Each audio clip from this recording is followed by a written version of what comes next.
যে পকেটে মোবাইলে যেহেতু ভিডিও হয়, মোবাইলে হ্যান হয় তেন হয়, এই জন্য পকেটে মোবাইল রাখলে উনার ব্যক্তিগত মতামত হচ্ছে নামাজই হবে না, কেননা একটা হারাম জিনিস আপনি পকেটে নিয়ে নামাজ পড়তেছেন। এটা হচ্ছে তাদের ফতোয়া। শরীয়তের কোনো ফুকাহায়ে কেরাম, কোনো মুফতিয়ানে কেরামের এই ফতোয়া নাই, কিন্তু তাদের এই ধরনের ফতোয়া আছে। তারা আরও বলতেছেন যে কেউ যদি কোরআন শিখায়, সালাত আদায় করায়, এরপরে সালাতের বিনিময় হয় না, কোরআনের বিনিময় হয় না, কিন্তু যে হাদিয়া দেওয়া হয় আপনার কোরআনের শিক্ষককে অথবা আপনার ইমামকে, তারা বলছেন এইটা সম্পূর্ণ হারাম, এটা যে গ্রহণ করবে সে হারাম খায়। এটা তাদের মতামত। 3 নম্বর হচ্ছে তওবা কবুলের জন্য আমরা জানি 3টা শর্তের কথা বলা হয়েছে, কিন্তু উনারা ইস্তেহাত করে বের করছেন যে একটা তওবা কবুলের শর্ত উম্মতে মুহাম্মদীকে ভুলায় দেওয়া হয়েছে। সেই ভুলটা কি? আল্লাহর রাস্তায় বের হওয়া, এটাও তওবা কবুলের শর্ত। দলিল কি? ওই যে একজন লোক 99টা খুন করলো, এরপরে বের হলো, একজন বলল গুনাহ ক্ষমা হবে না, তাকে হত্যা করে ফেললো, আলেমের কাছে গেল, বলল তুমি যাও অমুক ভালো লোকেরা আছে সেই দিকে যায় তওবা করো। আল্লাহ রাব্বুল আমিন এই বের হওয়ার কারণে তার তওবা কবুল করলেন, জান্নাতের দিকে তার পথ আগায় দিলেন। ওইটাকে দলিল বানায়, ওইটা নাকি চতুর্থ শর্ত। অথচ সাহাবায়ে কেরাম থেকে শুরু করে নবী করিম সাল্লাল্লাহু আলাইহি সাল্লাম থেকে শুরু করে ওইটা একটা বিশেষ প্রেক্ষাপটে নবী করিম সাল্লাল্লাহু আলাইহি সাল্লাম ফজিলত বর্ণনা করছেন, কিন্তু তওবা কবুলের শর্ত এটা করেন নাই। একজন অসুস্থ মানুষ যে হয়তো কখনো এরকম কোথাও বেরই হতে পারলো না, কিন্তু আল্লাহর কাছে ঘরে বসে যদি হাসপাতালে সে তওবা করতে চায়, তাহলে বোঝা যাবে তার তওবা কবুল হবে না। এই সকল বিভ্রান্তিকর কথা তাদের মুখে বহু বেরিয়েছে। এছাড়াও তারা বলেছেন কোরআন বুঝে পড়া ওয়াজিব, কোরআন না বুঝে পড়লে ওয়াজিব লঙ্ঘন হবে, বাকি পড়ার উপকার হবে না। এখন বলেন তো ভাই, দুনিয়ার সকলেই তো কোরআন বুঝে পড়তে পারবে না, তাহলে না বুঝে পড়লেই কি সে ওয়াজিব লঙ্ঘনকারী হবে? সে কি হারামের মধ্যে নিমজ্জিত হবে? এই ধরনের বিভ্রান্তিকর কথাবার্তা তাদের মধ্যে থেকে আসছে। এবং তাদের বক্তব্য হচ্ছে যে দিন একমাত্র শিখতে হবে মসজিদ থেকে, মাদ্রাসা থেকেও দিন শেখা যাবে না, সেখান থেকে নানান কিছু শেখা যেতে পারে, কিন্তু দিন শেখার একমাত্র জায়গায় হচ্ছে মসজিদ। এই জন্য মসজিদের বাইরে যে সকল মাদ্রাসা বা অন্য কোথাও দিন শেখা হয়, এগুলো প্রকৃত দিন শেখা হয় না। এই সকল উদ্ভট কথা বলতে বলতে এক পর্যায়ে এরকম কথাও তাদের পক্ষ থেকে আসছে যে তাদের কাছ থেকে কেউ বলছে যে আমাকে একটু রুখসত দেন, আমি অমুক মসজিদে 1 মাসের জন্য এতেকাফ করতে যাব, আমি একটু এতেকাফ করব। বলা হয়েছে যে বেটা এতদিন পর্যন্ত দিনই বুঝলি না, তুই যে বের হয়েছিস সময় লাগানোর জন্য, এটাই তো চলমান এতেকাফ হচ্ছে। অথচ আল্লাহ রাব্বুল আমিন মসজিদে হারাম, মসজিদে নববী, আল্লাহর জন্য জামে মসজিদে কেউ এতেকাফ যদি করে, এই এতেকাফের আলাদা ফজিলত বর্ণনা করছেন। তারা এগুলো সব ওশমিশ করে নিজেদের মতো একটা দ্বীনের কথা প্রকাশ করে বেড়াচ্ছে। এটা কারা করছে? যারা ওলামায়ে কেরামের সাথে নিয়ে এই কাজ করছে না, তারা এই বিভ্রান্তির মধ্যে পড়েছে। এই জন্য আমরা বলবো প্রিয় ভাইরা, তবলিগ নিয়ে আসলে কোনো বিভ্রান্তি নাই, বরং যেই সকল মানুষ বুঝতেছে না, তাদেরকে অনুসরণ করতেছে, তাদেরকে এই সকল কথার থেকে রুজু করতে বলার পরেও তারা ইনিয়ে বিনিয়ে উল্টাপাল্টা কথা বলে।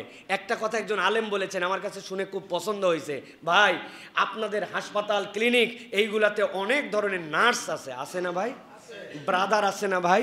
একটা ব্রাদার, একটা সিস্টার হাসপাতালে ধরেন 30 বছর ধরে পরিশ্রম করেছে, 30 বছর সেবা দিছে, 30 বছর পর তার নামের আগে তো ডাক্তার লিখতে পারবে না ভাই? একজন ইঞ্জিনিয়ারিং ফার্ম, যারা বড় বড় বিরাট বিরাট বিল্ডিংয়ের ডিজাইন করে, ওই ইঞ্জিনিয়ারিং ফার্মে একজন কম্পিউটার চালায়, ড্রয়িংও মোটামুটি করতে পারে। উনি 20 বছর ইঞ্জিনিয়ারের অ্যাসিস্ট্যান্ট থাকার পরে উনি হঠাৎ করে 20 বছর পর আলাদা ফার্ম দিয়ে নিজের নামের আগে ইঞ্জিনিয়ার লিখতে পারবে তো না ভাই? ফার্ম দিতে পারে, ক্লিনিকও বানাতে পারে, কিন্তু বৈধভাবে ইঞ্জিনিয়ার লিখতে পারবে না, বৈধভাবে ডাক্তার তার নামে লিখতে পারবে না। এখন আপনি দিন শিখেন নাই, বেসিকভাবে কোরআন সুন্নাহর প্রকৃত বুঝ বোঝেন না, উসুলে হাদিস বোঝেন না, উসুলে তাফসির বোঝেন না, উসুলুল ফিকা বোঝেন না, আপনি দুনিয়ার সাথে এই সকল বুঝ দিয়ে যত বলেন, আপনি কিয়ামত পর্যন্ত হায়াত পেলেও প্রকৃত আলেম হতে পারবেন না। তবে অনেক মানুষ আছে সহবতে আলেম হয়ে যায়, যদি আলেমের বুঝটা নেয়, আলেমের শিক্ষাটা নেয়। এখন আপনি আলেমের শিক্ষাও নেবেন না, আবার নিজেকে ঘোষণা দিয়ে থাকবেন। বিরোধের জায়গাটা এই জায়গায় ভাই। বিরোধ এরকম না ইস্তেমার মাঠ দখল করা, উমুককে আসতে দিব তুমুককে আসতে দিব না, বিরোধের জায়গা এটা নয়, বরং কিছু মানুষকে যে বিভ্রান্ত করা, ওলামায়ে কেরাম থেকে অন্যদিকে নিয়ে যাওয়া, এটা হচ্ছে মূল বিভ্রান্তির জায়গা।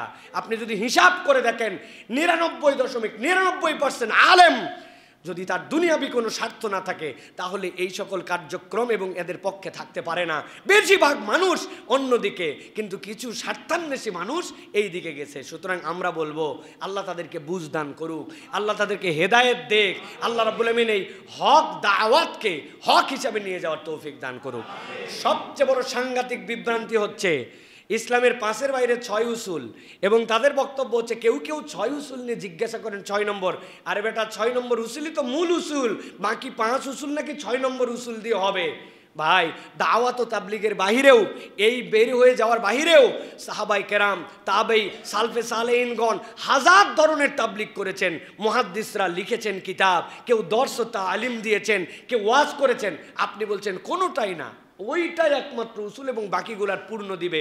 এইটা বললে আপনি ইসলামের মৌলিক বিধানের মধ্যে হাত দিয়েছেন, আপনার দিন থেকে বের হয়ে যাওয়ার সম্ভাবনা আছে। অতএব যারা এরকম উল্টাপাল্টা কথা বলে, এখান থেকে তাদেরকে বোঝাতে হবে, তাদেরকে এই কার্যক্রম থেকে ফিরায় আসার জন্য চেষ্টা করতে হবে। এখন কথা যে হুজুর এত বাধার পরেও অমুক দল হলো, তমুক দলও আসলো। ভাই, হক হক, সিনেমা হারাম, সিনেমা হল আমরা পছন্দ করি না, কিন্তু তার মানে কি সিনেমা হল দেশে নাই? সিনেমা কি হয় না? তার মানে যেহেতু 95% দেশ মুসলমানের দেশে, এত সিনেমা হল আছেই, যেহেতু তোলা যায় নাই, সিনেমা হচ্ছে, অতএব সিনেমা হালাল। বুঝেন? কিন্তু বুঝেন হ্যাঁ, এই পুরা পৃথিবীর ইকোনমিক্স এখন সুদ দিয়ে চলতেছে। ইসলামে যদিও সুদ হারাম, কিন্তু পুরা পৃথিবীর বাস্তবতা এখন জায়েজ না। ভালো করে বুঝেন, হক হকের জায়গায় থাকবে। তারা তবলিগের আগের পক্ষে করুক, পরের পক্ষে করুক, দেশে আসতে পারুক না পারুক, বাতিল বাতিল, হক হক। স্পষ্ট কথা এটা। আল্লাহ আমাদেরকে বোঝার তৌফিক দান করেন।